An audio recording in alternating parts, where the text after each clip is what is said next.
faja da mu zai faɗi tilas ya zo ta bayan mu. Kuɗi da mulkin mu ya sa ana ta shakkar mu.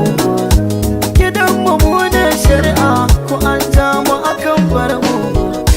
A ce da ni Hamadan dan gida na ministan shari'a, tilas na ga zuga na ga dama a ko ba fara'a.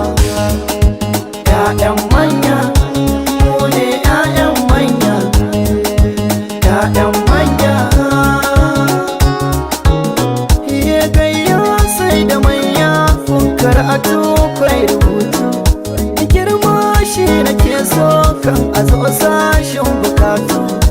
Sunnura ne ake ce min a suna na kwatantu.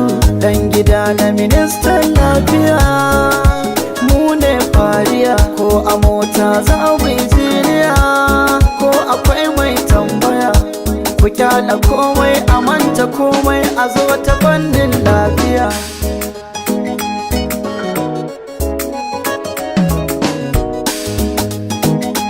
Ba wasa ba mu ba mu san tsoro ba, ko za su yi kamana ba za su jurewa ba.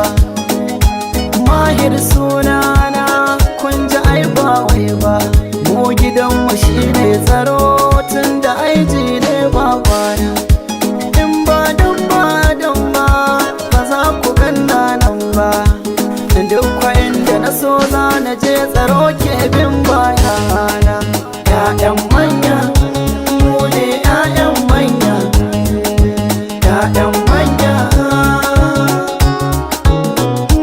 Komai ake siya da kuɗi kuma mukan siya. Kuɗi iya kuɗi ɗan kasuwa ku tambaya. Ba mu da damuwa kullum sai mu yi ta dariya. Ni ma ina ji da kaina babana shi ɗan kasuwa ne.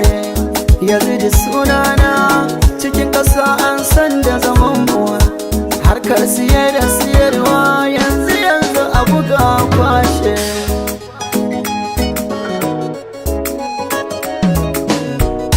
Gida da mulki shine gidan da ba a son wauta. Gari da daɗi shine gari, ku duba girman motata. Nima da ni in za a yi batu sabida matsayin babata. Walid shine suna